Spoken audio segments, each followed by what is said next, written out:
Welcome everyone, and thank you for being here today. Today's session is the what, how, and why of streaming media in Sakai. And this is our second session in the Sakai Showcase webinar series. As I mentioned in our last session, Longsight will be hosting a variety of these throughout the year on different topics, such as best practices in teaching and learning, innovative uses of Sakai, e-portfolios, and other new features and integrations that might be of interest to the community.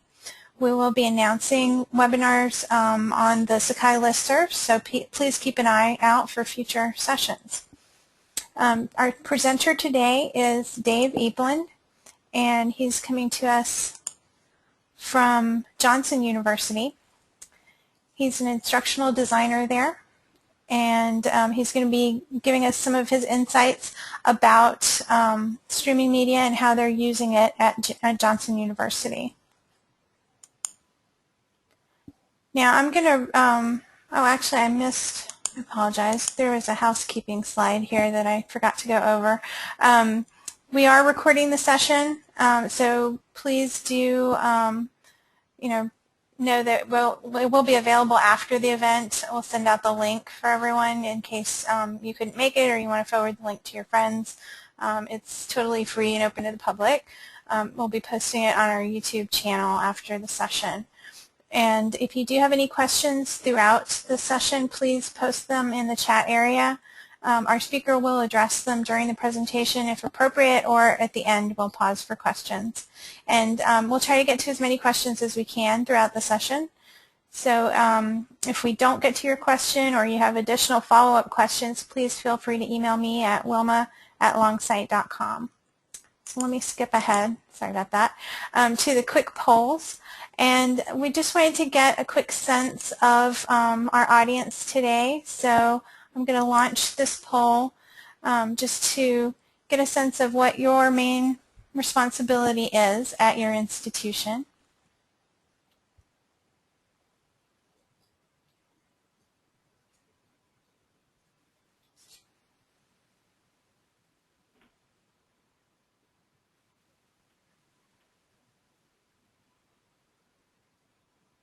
Give you guys another couple of seconds to finish voting.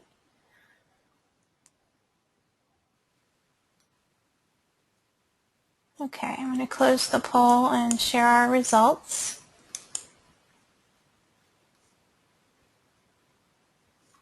And it looks like we've got quite a few instructional designers here today, nearly half at 47%. We have a lot of information technology folks in the audience. We've got 16% other, so I assume that means, consultants, faculty. Oh, sorry, faculty, we don't have any today. And 11% academic administrators. So once again, thank you for participating in that poll. I do have another poll that's a little more related to our topic today, and that is, are you using video at all right now in your teaching in Sakai? So I'll give people a chance to vote.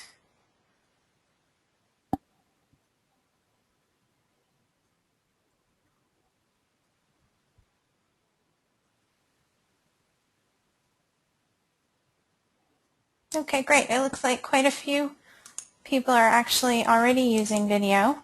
That's at 84% are using it in some fashion. And then we have about 16% who aren't using it, but hopefully you will be after this session. It'll spark you to go out and incorporate some video into your Sakai course. And then finally we have one last poll, and that is, what types of video are you using?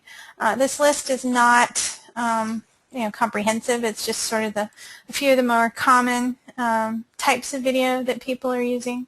But if you want to check off any of the above, you can select more than one if you're using a few different varieties.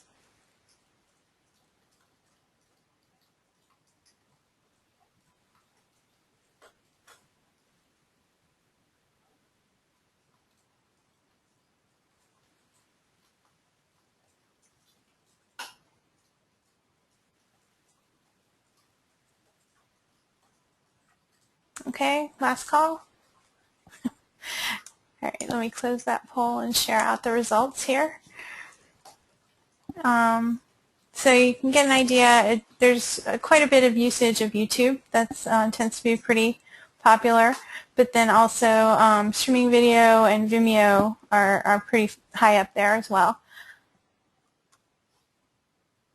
Are you all seeing the poll results? I can't really tell in my presenter view. I'm seeing my other screen. So anyway, okay, good. You're seeing the poll results. Thank you. All right, so I'm going to turn over the presenter privileges to Dave so he can take it from here.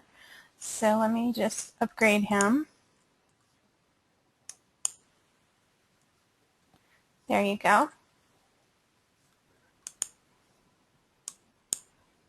And take it over.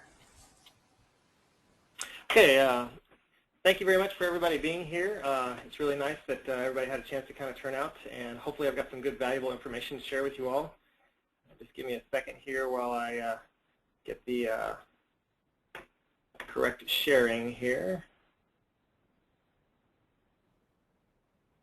and specify the right screen. All right, so my hope is that I'll be able to share some content with you today and some information and get some questions and feedback about how we're doing this and how we're really using content, specifically video types of content, with regard to course management, course design, that sort of thing. So I want to say that most of us are probably, based on the poll results, everybody seems like they're using some video in some context. And this probably stretches back several years where those of you that have been around for a while remember when we were using VHS and those sorts of things. The video content now has gotten to a place where we're using lots of different types of video, and we're trying to distribute video in lots of different ways. But I think what we need to also remember is that from a teaching and instruction standpoint, video holds some really good potential for use. Any of you that might be familiar with Khan Academy or the revolution that's kind of going on with regard to the flipped model, that sort of thing, there's a lot of good relevant use of video within the context of instruction with regard to teaching and learning. And so I don't think that's necessarily going to go away. I want to say that in most cases, especially since a lot of our audience said that they actually are somehow maybe using YouTube, some of us have probably gone out to YouTube and used YouTube to actually figure something out. I want to say I've done it several times. I want to say there's probably been many times in which people have gone to YouTube and said, I just don't know how to do this, or I'd like to know more information about this. Or perhaps it was that you actually just did a Google search, and part of the Google search provided some video content in the search results that helped you to understand, oh, that's what I need to do, and this video told me just exactly how I did it. So I think the relevance in learning from video content is there. I don't think anybody's going to really question that, especially with regard to how many people said, yeah, we're using video, and we're using video in a context of lots of different types of systems or services. I think we can use video in lots of different ways within the context of instruction and within the context of what we do at a school or an institution. We have course instructors that use them for introduction videos. So in our exclusively online courses, we have lots of instructors that will try and somehow put a face to who they are as an online instructor. And many times online instructors don't have an opportunity to really meet their students face to face. But this gives them an opportunity to actually kind of do that in an asynchronous sort of way, but it is really kind of beneficial in that context.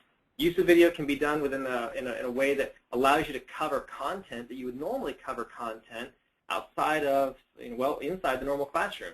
So instead of actually spending time inside the classroom covering content by the content expert, wouldn't it be nice if you could actually somehow push that off to say, well, let's have those students cover that content outside of class.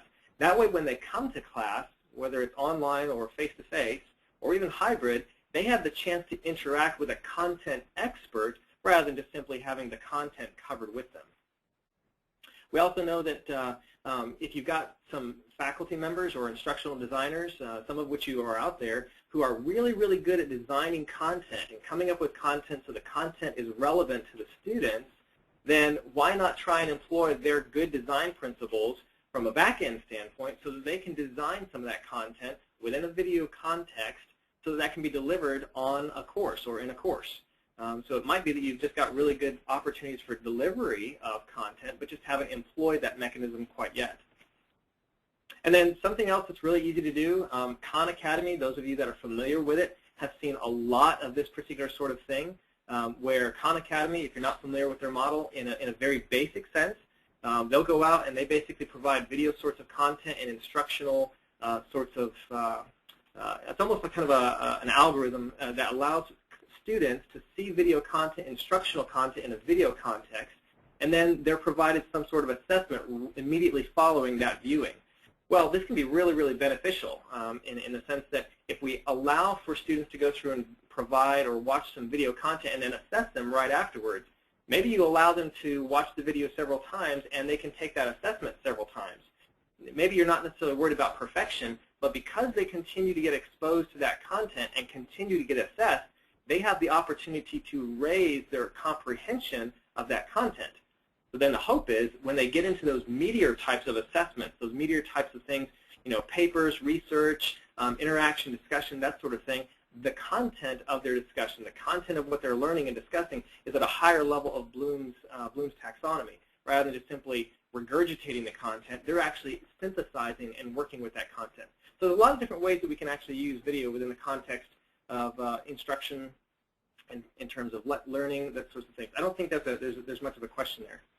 So one of the questions that I kind of came up with, and I was asked this a couple of years ago when we, as Johnson University, started to go through and adopt, we need video in our courses. We need video in the context of what we deliver. And one of our programs said, we want to put video in our courses. How do we do this? And as an instructional designer, I have a systems analyst background, and as a systems analyst, I began thinking about, well, there are ways to do that within the context of Sakai. Those of you that use Sakai are probably familiar with the fact that you can take just about any file or any resource and put it into the resources area of a course in Sakai. Now, that's not bad, but there are some problems with it. Any of you that have tried to mail an elephant in a number 10 envelope knows that it's impossible. And in some ways, uploading a video file, especially if it's really large, just isn't an efficient way to distribute the content inside of Sakai, even using the resources function. So then you have to stop and think, what's another way that you can distribute and make that content available to the students, the rest of the people in the course? Well, one of the ways to do it is by using streamed content.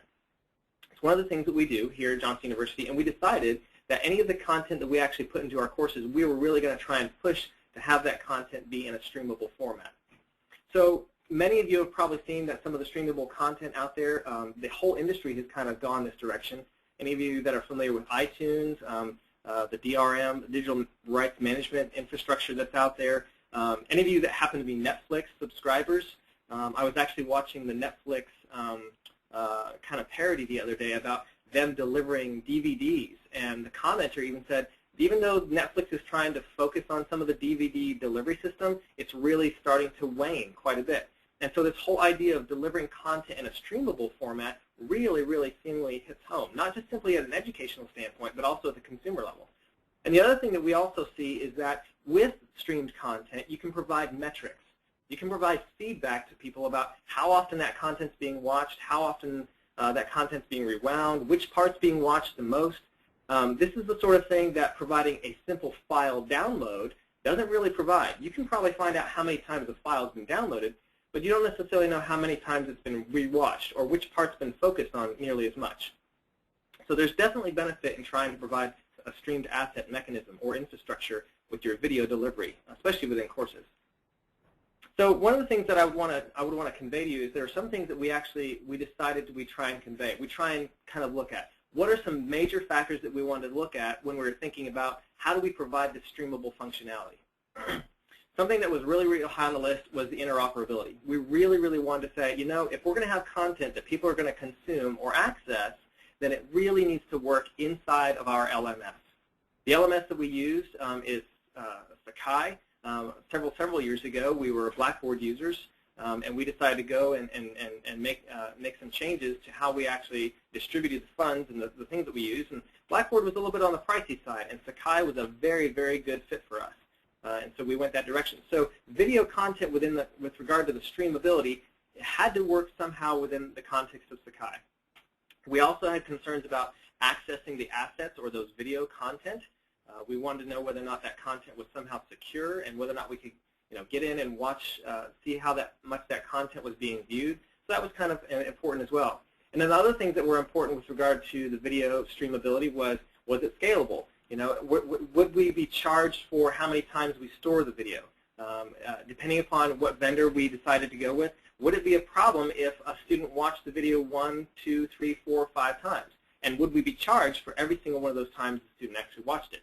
These are some pretty critical factors that we had to kind of discover as we actually interacted with some of the other vendors that are out there. We also looked at delivery options. One of the things that was really, really critical was we had to make sure that faculty had access, and course designers, honestly, had access to being able to create content and put content into the streaming service.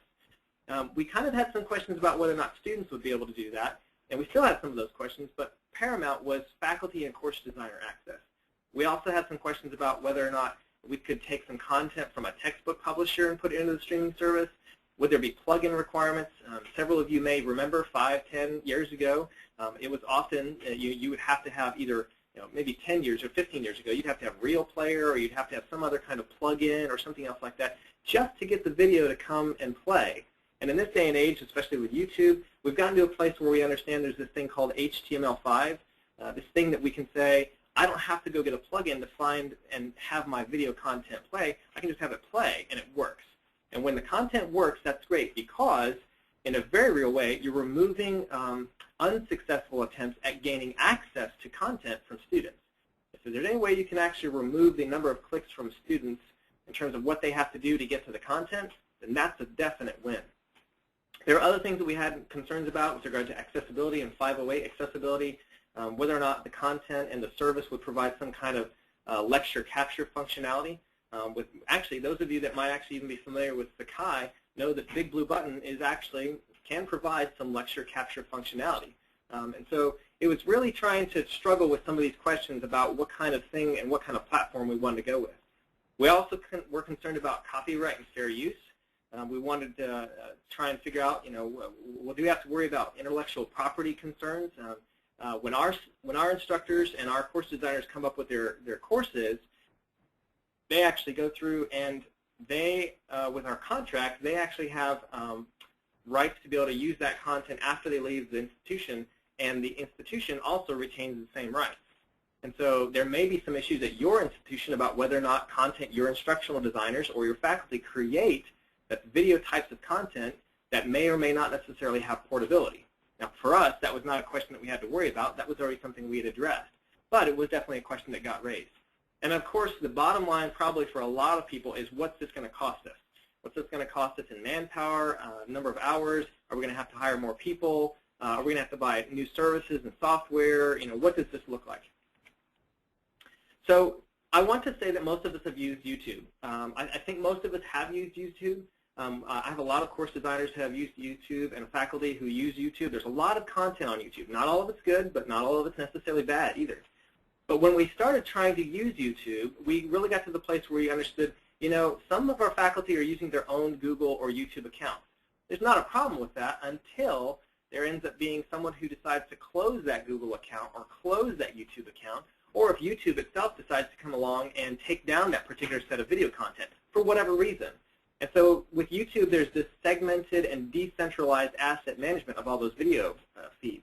Now, YouTube does provide a mechanism to let some institutions, and it's not exactly clear which institutions, have what's called a YouTube EDU, which is part of YouTube's nonprofit program. Now, this is nice, but in some cases, some institutions have applied to be, or provide this sort of mechanism for their own courses, but for whatever reason, YouTube and Google have decided to decline their request. And so those institutions are left without, some mechanism for using YouTube. Still, individuals can use YouTube to embed content in their courses, but if you wanted a centralized management functionality that YouTube could provide, in some cases, YouTube wasn't willing to provide that to the institution. The other thing that's kind of concerning is who's going to manage all that content if it's all out in YouTube.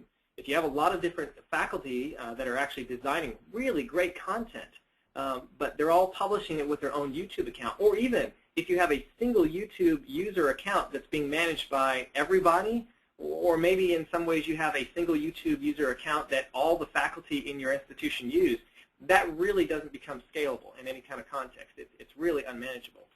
So you have to kind of concern yourself with who's going to manage all that YouTube content.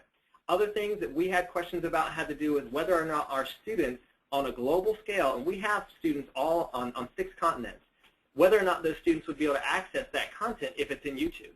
In some cases, some of our students can't. In some of our cases, they can. But trying to figure out whether or not we have to say, you know, the internet ate my video homework because I couldn't watch it, it just really isn't a good excuse. And so we want to try and address that particular issue. And again, then there's the idea of copyright and fair use. You know, how does that all fit into this video construct in terms of providing video, choosing a platform, that sort of thing? And I will say, there's obviously some reasons to be concerned and leery of YouTube. YouTube does a good job of telling people up front, make sure you adhere to copyright and fair use. But it could also be that, you know, maybe there's some snippet of music somewhere in the background, and YouTube decides to take down your video that's supposed to be in a course just because there's some music in the background. Now, that's a little bit pushing the envelope, but the idea still holds. So there are some options out there besides YouTube. There's maybe some of you have heard some of these services before. There's Kaltura, there's Brightcove, there's ShareStream, MediaCast, lots of different other options out there. Some of you that are in the Sakai open source community may have heard of something called Matterhorn, which is more in line with a lecture capture sort of software or service, and it's out there. And then some of the things we also considered was whether or not we would host it ourselves. The internet bandwidth that we have at our university is, I would say, depending upon how you look at it, inexpensive for us, and it works pretty decently well. But in terms of providing our own hosting for video service, I'm not sure it was something we really want to do. It was a lot to bite off and have to support. And so hosting it ourselves really wasn't a good option. So in looking at all these different services, we kind of asked some very critical questions. This is some of the information that I culled from interacting with some of these vendors directly and indirectly through email and correspondence. And some of the things we really had to ask about were whether or not these services had integration, whether or not they provided embeddable content, was there a download or a bandwidth limit that we had to concern ourselves with, what was the storage framework. In many cases, some of these services, when you actually store or upload a video with their service and you duplicate the course, that is, you take a course, say it's an economy course or not an economy course, an economics course, and you have 5 or 6 videos in that course. When you duplicate that course, then 5 or 6 of those videos, however many is in the course, also get replicated. And so that eats into the amount of storage that that particular service gives you.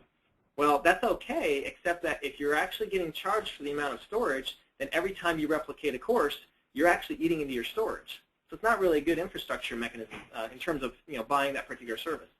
Some of the questions we had also about were user segmentation. This is basically the idea that if you as a course designer or a faculty member upload your content, does that content remain accessible and only available to you and your students, or is it then available to everybody depending upon who has the URL or the address or something? Other things we had concerns about with regard to metrics. Any of you who have used the YouTube service, there's phenomenal metrics that come back with regard to YouTube's content. How often videos been watched, all this sort of thing. There's great content there, so that was kind of a question for us. Does some other service out there provide the kind of metrics that YouTube does? And then, of course, a bottom line for us, too, was also whether or not the content was consumable on the massive amount of HTML or the massive amount of devices that are out there. Android, iOS, desktop, laptop, all these sorts of things. And would we have to say, do we have to have a certain player or a plug-in for students to actually watch and view the content? So these are some pretty critical questions that we had that we wanted to go through.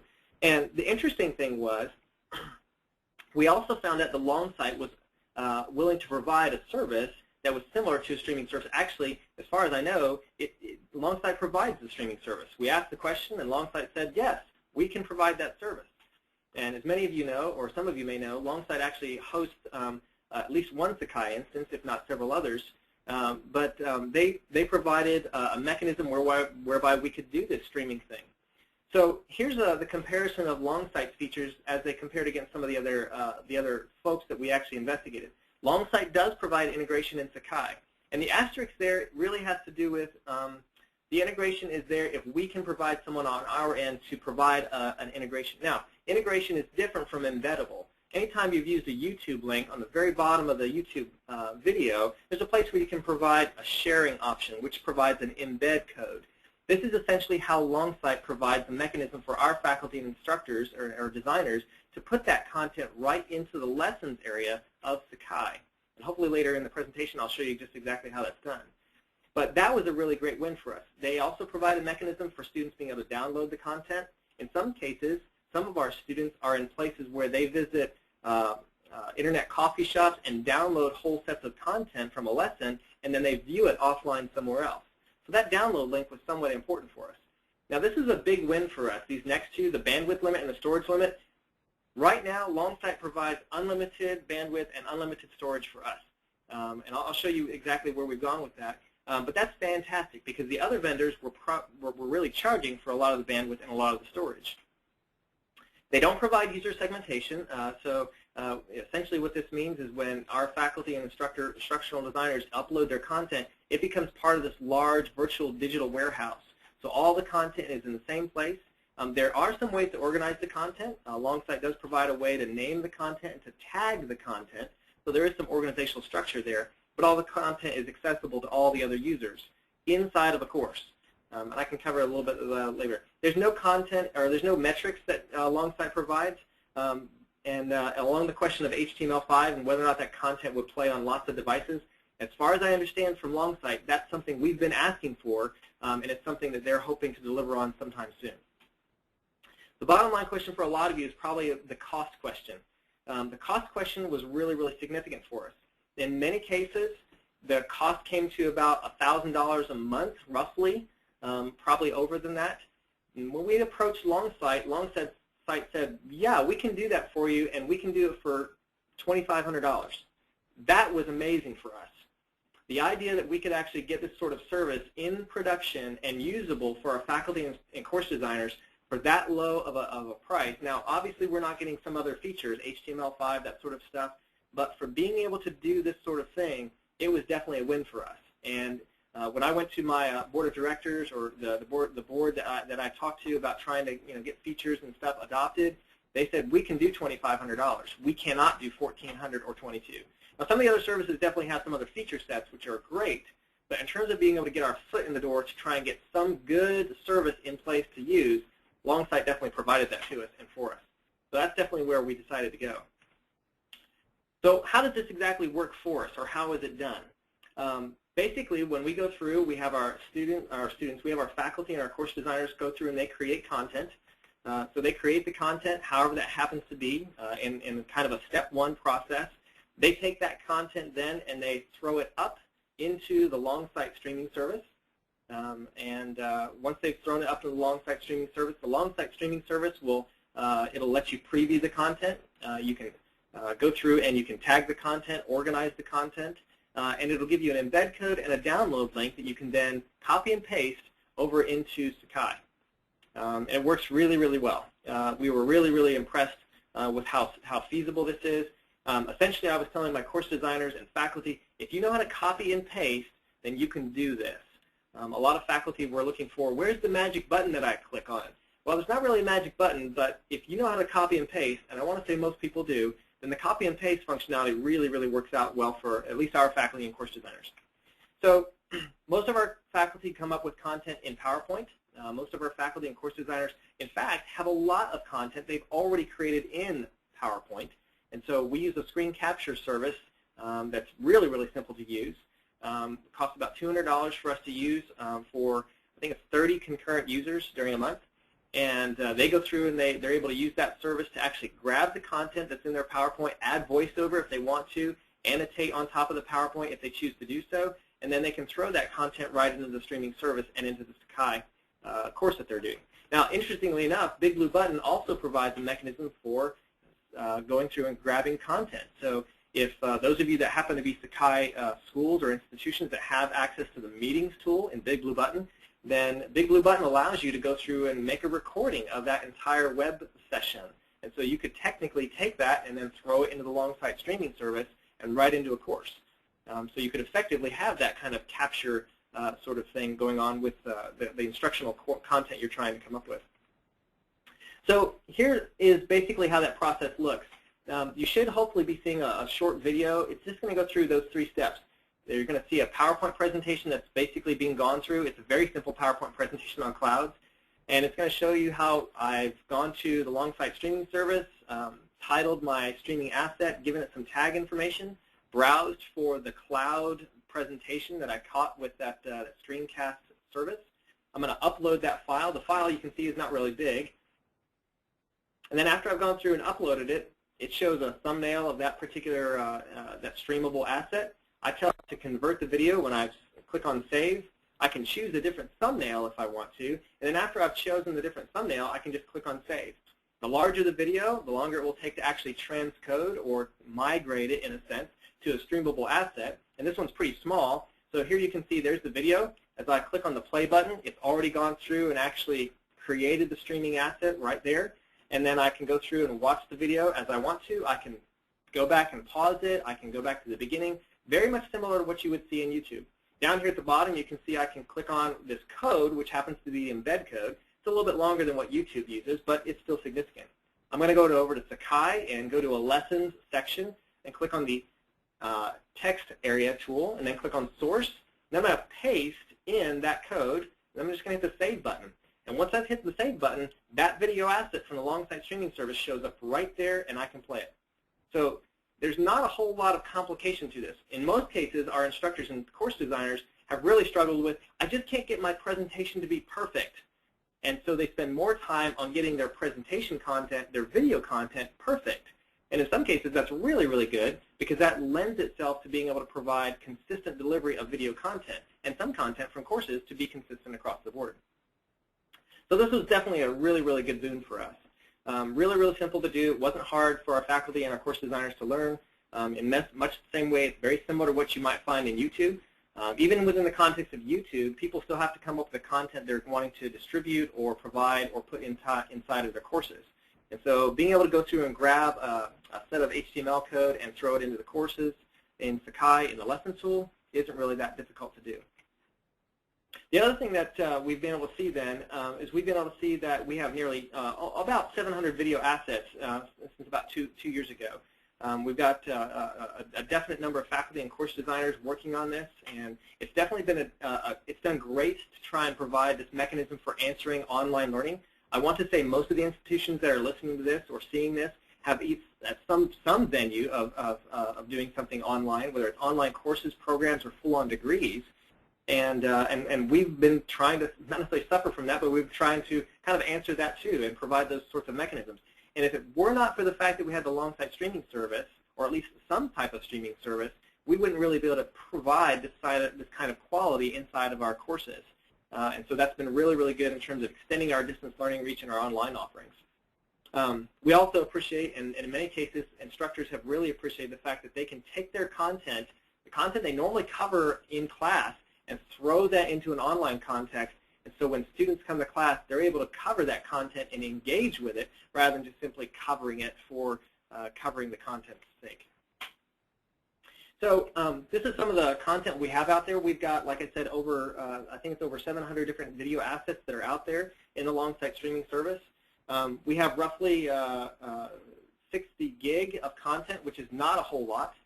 In many cases, if you think back to that chart that I shared a few minutes ago, that chart basically showed that, for the lowest level of our size of school, and we have about 1,400 students, so for that size of school, we were going to have to pay a significant chunk of change for a storage of up to 1 terabyte. Well, we've been doing this for about 2 years with, almost 700 assets, and we've gotten to 60 gig. And so even if we had decided to go with one of the other services, we'd still be biting off a whole lot more than we could really chew, or that we'd be really showing effort behind. We really wouldn't be being good stewards of those budgetary constraints that we'd have. So it's been really, really good for us to use, and it continues to grow. Typically, I have about 1 or 2 instructors ask me about how to use the service almost every other week. So many ways that you can use this too beyond your course, beyond what you're doing, or maybe you're doing some of these things already. Maybe some of you have heard of the whole flipping classroom trend. I would say it's great that you can be trendy. Being trendy is nice, but sometimes trendy is also what education does sometimes. But I think there's also a lot of benefit to this flipping trend. This whole idea of taking content and being able to have students consume or somehow engage with that content so you can engage with a content expert and wrestle around with some of those sorts of more important things inside the classroom. This can help to expand your course offerings, your hybrid course offerings if you have those. It can be better use of your face-to-face time in your classes. And it also provides a better consistent delivery. In other words, if you have course designers or faculty who do a great job of delivering content because they're content experts, but maybe perhaps their lectures are not necessarily consistent every single time, or you're not necessarily sure if they're always delivering the content the same way, the same time for every course that's always taught, doing something with regard to video provides a mechanism for doing that. Because if students are always watching the content year after year, and it's the same content, they're always getting that content delivery the same. And so then what happens in class can be those higher order sorts of engagement kinds of things that can really, really happen and be leveraged. So that's pretty much most of the presentation that I wanted to kind of share with you. I'd like to give everybody a chance to either ask questions or to interact somehow. If there's any questions you have about what we're doing, how we're doing those sorts of things, please feel free to present them in the chat window if you haven't already. Here you can see some information that has to do with what exactly we're using and how we're paying for this in a sense. So for the long-site streaming service, we pay $2,500 a year. That's 25 and 2 zeros, not 3 zeros. We have a subscription to Screencast-O-Matic. There are lots of different services that are like this out there, and there's software that you can purchase. One of the reasons why we actually chose to go with a service rather than a software, we went with Screencast-O-Matic. I think there's another service out there called Screenr or Screenr, depending upon how your pronunciation is. But we went this sort of service because we have faculty that are on campus. We have faculty in lots of places that needed access to the service. And so going with a service that provided the username and password was just an easy way to do that. And we pay about $200 for that for 25 concurrent users. And then we have PowerPoint and microphone stuff that we use, which is pretty standard these days. So are there any questions that I can help to answer? We actually have had a few questions come in, Dave. One person is asking about the ease of use. How does it compare, like with YouTube, for the average faculty member to upload a video?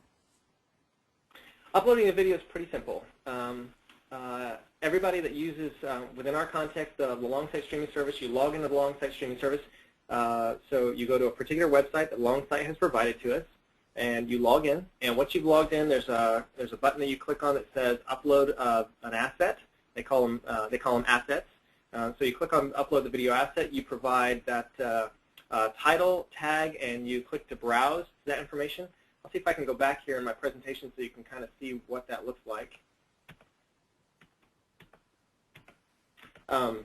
In that video that I showed a little bit earlier on, this actually shows you, this video here with the cloud, it shows you a presentation that someone has gone through and captured. So they already have a video file, an MP4 or .mov or an MPEG or an FLV. There are a couple of different formats that the long-site streaming service will take or will ingest. That's kind of how they phrase it. And then after you've actually gone through and put the video file, the video title in there and the tag information, you browse to your video file wherever it is on your network or on your local computer. You click upload and you let it upload. And then once it's uploaded, it'll give you that embed code. You grab the embed code and you throw it right into your course inside of Sakai. In many cases, I think it's very, very similar to what people do with YouTube anyways. Now, there might be, I don't know if this is the case, YouTube might have a drag and drop feature for video upload. If that's the case, Long-Site doesn't have a drag and drop feature, but I don't think it's nearly that significant that I would pay $11,000 or $12,000 more because people can't click and browse to a file. So, but I think it's very, very simple. Another question that came in was, is Long-Site hosting your Sakai instance? Yes, Long-Site is actually hosting our Sakai instance. Now, there are two sides of that. One would say, well, you all decided to go with Long-Site because they're hosting your Sakai instance. There's viability in that. We already had a really well-established relationship with Longsight because they are our Sakai host. But it was more than that. It had to do with the idea that we knew, because Longsight was our Sakai partner and our host, that if they provided the streaming service, we could count on them to make sure that both services were operational and working. And we've had great performance with that. We've had no complaints, no issues. It's been fantastic. And we also knew that we didn't have to worry about interoperability. In some cases where you might go with other vendors, and I've had this experience before, I have a little bit of an IT background, you might have one vendor that said, you know, it's not our problem, it's that other vendor's problem. With going with Longsight, it was amazing because we couldn't pin Longsight and say, well, the problem is with Sakai, or the problem is with the streaming service. Because Longsight hosts both of them, we could approach Longsight and say, we think we need to have some attention put on this issue, or we're not exactly sure how to do this. Can you help us with this? And so Longsight was very forthcoming in helping us do those sorts of things. But we've had I think the problems we've had have been more educational, helping faculty and course designers understand how the concepts and things work, rather than anything that's functionally or technologically not working. So it's been a great service. Good question. Thank you. Somebody wants to know if you can paste the code into the Add Multimedia part of lessons. That's a super good question. One of the things that the interesting thing about that is YouTube typically provides that URL. You can use the Add Multimedia inside of Sakai, and you can just grab that URL that YouTube has up in the URL, the address bar, and you can paste that into the Add Multimedia. Longsight provides two codes. They provide a direct download link, and they provide an embed code. So in the context of what's being asked, there isn't a code to actually paste into the Add Multimedia function inside of Sakai. If you were to take the actual URL that's the download link and put it into the multimedia, essentially what happens is when students actually get to that page, Sakai would come up with a prompt and say, hey, do you want to download this video file? And so that may not necessarily work nearly as well, but the embed code has worked out really well for us.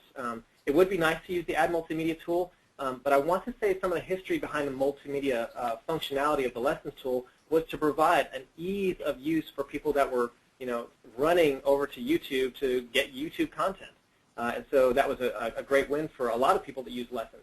It's just using the Add Multimedia tool. But as far as I know, the Add Multimedia button in lessons does not work to just simply paste the URL of the Longsight streamed video into there. Good question. That's a great question. Does the embed code work in all of the Sakai tools? Anywhere you have the CK editor, that's that text edit box.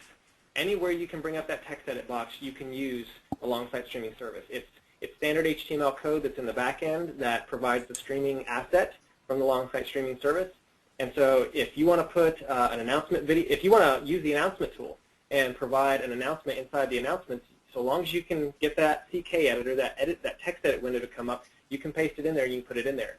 You can put it in the home section. Theoretically, those of you that are aware of what the LAMP consortium is, the LAMP consortium could actually use it and actually use that as the announcements function that all of us see. You know, if we wanted to see a video for an announcement. But anywhere you can get that text edit window to come up. So this could actually come up in the tests and quizzes area, or I've actually used it in the forums area. So I actually have some videos that I've actually put together, and I have them inside of the course that I teach in the forums area. So my students go to the forum, they watch the video, and then discuss the content of the video right there inside the forum. So there's no need for me to provide a YouTube link, so they click on the YouTube link. Students go to YouTube, they watch the video, then they get distracted by some other videos that are on the YouTube page, and then they've lost all sense of direction to try and come back and provide some intelligent discussion in my forum. That's been great and kind of reconciled, because now with the videos, the Longsight streaming service, I can provide that content right there inside of my course, and they never have to worry about leaving the course, which has been great. A related question is, do you know if that embed code works in the CK editor and resources? The CK editor in resources. I've not tried that before. I know that you could probably go through in the resources area, if you wanted to, you could add a URL, and you could add the URL of the download link. I've not necessarily tried that, but there's no reason why you shouldn't be able to do that. I'm not sure why you would do it, but you could do that. I'm not necessarily sure I've tried or experimented with this. I know that in the resources tool you can also add an HTML page. So one of the options in the resources area is to add an HTML page. And so you can use the add HTML page in the resources area of Sakai to actually put that embed code, and then that itself becomes part of that particular HTML page in the resources area. So I don't know why that wouldn't work, but it's very easy to use. So long as anybody knows how to copy and paste, and if they can copy and paste into that source area of the CK editor, it's pretty feasible to do. We have a question about, did you have to make any updates to the LMS to allow for the embed codes? At this particular institution, they don't permit iframes or script tags in the LMS. That's actually a really good question. We did not have to do any updates, partially because this was the great win with working with Longsight. Because Longsight was our Sakai host, it didn't make any sense for us to go through to Longsight and say, Longsight, we want to use the streaming service that you're going to provide, and then have Longsight come back to us and say, oh, by the way, you're going to have to pay for some upgrades that we have to do to make this work. That wasn't the case at all. They charged us $2,500. That's what we paid the first time. That's what we paid this last year and the year before. And so we didn't have to do any kind of upgrades. To further answer that question a little bit, we've been using the Longsight streaming service since, I think, Sakai 2.7. And so so far as doing any sorts of upgrades to the LMS, we haven't had to do any. There are some scripts and sorts of HTML code within some Sakai instances that aren't permitted. And I'm pretty sure there's somewhere in the coding, somewhere for the instance, a list of code that's not allowed. And that completely makes sense, and I understand that. But so far as using the Longsight streaming service, it's been great because they basically kind of verified the fact that that code would work inside of our Sakai instance. But I don't think that's to say that if they were actually going to try and provide the service to anybody else in another instance or with another Sakai instance outside of their hosting, that wouldn't be possible. I definitely think that would be possible for them to do. They're very, very good at what they do in terms of understanding Sakai and the open source community. We have a question about copyright. For copyrighted content, does the download link cause any concerns about inadvertent use of content? That's a significant, great question. For our institution, university, we don't have a published policy on how to actually address that. What we have done is we've typically gone through and said, if you have content that you generate yourself, and it's, you're not copying someone else's content, you come up with some kind of PowerPoint presentation and it's completely text-based, it's your text, it's your image content, then there's no copyright worry there. But if it's content somehow that you're getting from, say for example, the faculty member has content that's coming from a course DVD, then we've told that faculty member it's your responsibility to get a hold of the copyright holder, the publisher, whoever that is, and make sure that you ask for permission to use this content within the context of the streaming service. Now, in some cases, other services will provide DRM, which is digital rights management, and they'll also provide some mechanisms whereby you can include copyright information at the front or back end of some of the video content. Now, we haven't relegated that to requirement for our faculty and our course designers, but it is something we've tried to address in the sense that, some of the content you're going to put out there, you may want to find out, or you need to find out if it's copyrighted content, especially if it's not yours. Some of you may be familiar with, I guess a couple of years ago, there was some interaction between the law and some other folks that were even just simply embedding content. There were some folks that were going through and taking content and embedding the content from either YouTube or some other place, and by merely embedding the content in an LMS or embedding the content into a blog or a wiki was considered copyright and infringement. And so there's a lot of discussion here about where exactly that falls. Regardless of where it falls, I would say you need to encourage your faculty and your course designers to stay as clear, far away from infringing as possible, but at the same time realize, there's probably content out there that you can either point students to.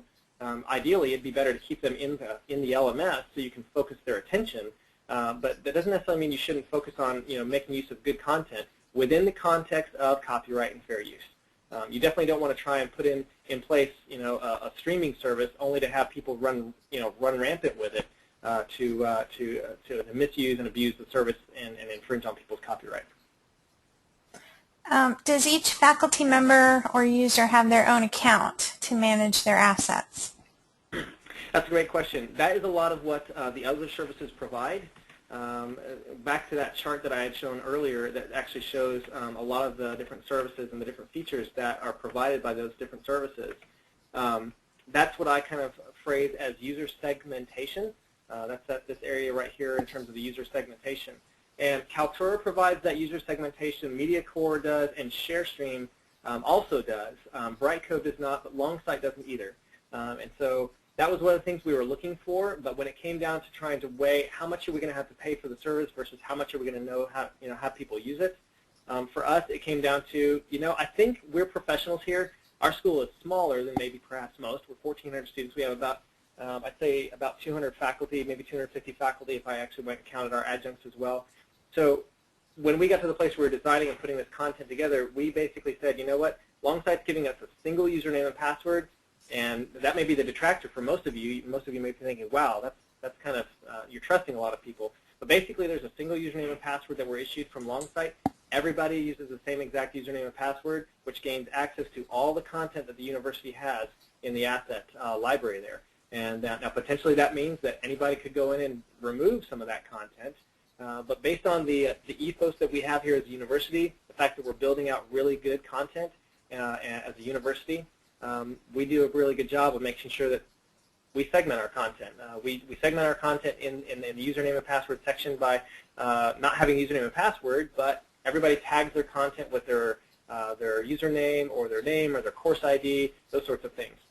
So there is some way to organize the content, but there isn't user segmentation like what you're asking. So that's a really good question. How are you dealing with the lack of HTML5 capability? That's great. When we first started getting into this, I actually posed that question early on. I happen to have an iPhone, and so that was one of the significant questions I had, because I thought a lot of people that use some kind of mobile education device seem to have an iOS device. Now, that's not to say that Android's not using it either, but in many cases there are folks out there that need to have their iPhone or their iPad, and they can't access any of the content. The content that's streamed from the Longsight streaming service is Flash-based. Now, this is one of the reasons why Longsight is aware, and has been aware for quite some time, that HTML5 is definitely a thing that needs to be addressed, and they are addressing it. But the way that we approached it was, we told our students, hey, if this content is not accessible to you because you're on an iOS device, then you're going to need to access that content some other way. We can do that by simply on the very bottom of the content telling people, hey, you're going to have to access this using Flash. Or in many cases, some iOS devices will actually indicate that once they get to the Sakai lessons page. You don't have the plugin. You need to go get the plugin. The plugin's not available for your device. And so that's something we're hoping to address sometime soon when Longsight actually has that functionality in place. But based on the idea of trying to say, like I said before, a lot of our students somehow have some mechanism for getting to that content other than just an iOS device. And that's really the only holdup we've had. So great question. Great question. Is the pricing for active users or total FTE? That's a really great question. As far as I understand, it's not for FTE as far as I know. I would definitely ping that back off of Longsight. But the price that we pay was a flat rate fee for a year. So when we come up to our billing cycle, or when we come up to our budget year, whenever we pay our bill to Longsight, we pay for our bill for our active users within the context of Sakai, and then on top of that we pay a flat fee of $2,500, regardless of how much we have stored, regardless of how many streams have been watched, how many times they've been watched, how many times people have accessed the service. It doesn't matter. It's always just $2,500. That's it. Now, as far as I know, I don't know if that's going to change anytime soon. But we've been given no reason to think that it's going to. And Longsight's really normally pretty transparent with us and telling us, hey, this is something we're doing. In fact, it was just the other day when I was trying to polish up some of these slides for the presentation that I was curious about, whether or not HTML5 was something that might be coming, because I'd asked about it quite a bit. And I asked Longsight, I said, is this something you guys are thinking about, or it's in the works? And they said, yes, it is something we're working on. We know it's something that needs to be addressed. And so it was great that they were transparent with me about that. But yeah, $2,500, that's what we pay every year, regardless of how many students use it or access it, or how many people upload the content. And regarding the content, can you clarify the difference between a faculty member uploading and managing their video and maybe somebody from the library or media services providing content links for faculty? Right. So one of the things we looked at when we were looking at the different services that are out there was we thought there are lots of different ways to use streaming media at university. The one that I was approached on, because I'm an instructional designer, had a lot to do with how can we use this in courses. And I said, we can use it in courses this way, but understand there's other places in the university that might want to use this type of service. We have chapel services weekly. We have special events that are somehow videoed by our media communications department and folks. We have special events, sorts of things, all this sort of thing that are different armatures, admissions, that sort of thing, that could use some kind of streaming media context. When this started to grow first, it was the education people who asked, what service can we use? And we figured out that we could use Longsight. Other services like our admissions folks, our advancement folks, the provost office, somehow decided to use other services for the streaming functionality that they needed. When in fact, we could have actually just simply remained with the streaming service with Longsight. Now, in some cases, it's a little different. Longsight does not provide a live streaming service. They only provide the streaming service for stored video assets. And so for us to go through and use that for a live event like graduation wasn't viable. So we do actually have a live stream account for live events. But when you're asking the question about who provides those links and stuff, you could go through and you could have someone have access to putting the content into the streaming service and then providing those links to someone else. I could, from an instructional designer standpoint, simply say, okay, nobody has access to the streaming service. You give me your video content. I'll upload it. I'll make sure it gets put into the streaming service, and I'll give you the email. I'll send you the embed code and the download link. But that would be a whole lot of work for me, based on the number of users that we've got. Even if even though it's not 60 users, but it's enough that it would provide too much work for me for my day-to-day. So I think you would just, if you had someone you could trust enough, based on the fact that they're a librarian, I think you could just give them the access, and they could go through and upload the content, or the user could upload the content and get the URL and the embed code. And who has the view of all the videos added to the repository? Is that for the Everybody, account? Anybody? Is that the question? Anybody who has view of all that content? Mm-hmm. Anybody that has that username and password for the streaming service. They can get in, they can see all the different content that's in there from all of our different faculty, from all of our different programs, from all of our different courses. The content's in there. You can see the content thumbnail. You can see the content post date. So you can see when that content's actually been posted. You can go through and you can add tag information or modify the title. So that information is all there. So I will say that some people we were a little leery of that as well, but when we first started growing and trying to help people understand how to use this, a lot of people understood we're creating good content. We're going to guard that good content that we're creating as a university for the whole and good of the university. And we've got a good set of faculty and staff that are doing that. So hopefully that's the case for everybody else.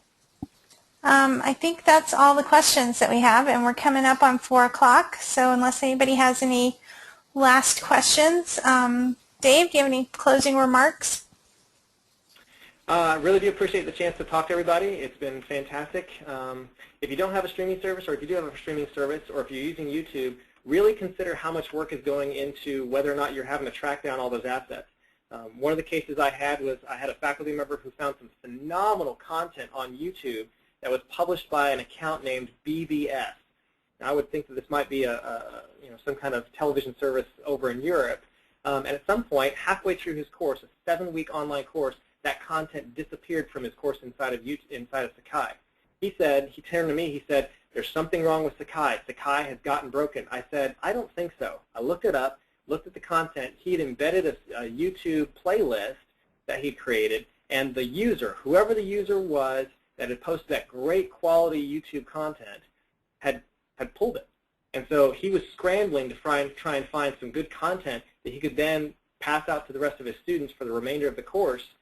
And I told him, I said, if you tried to get some good content and had that content in the streaming service, this would not have happened. But instead it did. That was with one course. If you have many faculty, even 30 or 40 or 50 faculty who are delivering content online, and they're actually trying to do so through YouTube accounts, and that stuff starts to falter, YouTube takes it down, or something, you might find yourself trying to scramble to find good content for those course faculty members, and it's not a pleasant place to be in. So if you're not using a good good streaming service, YouTube's good, but maybe thinking about trying to put all that stuff together might be helpful. So thank you very much for the opportunity to share. I appreciate it.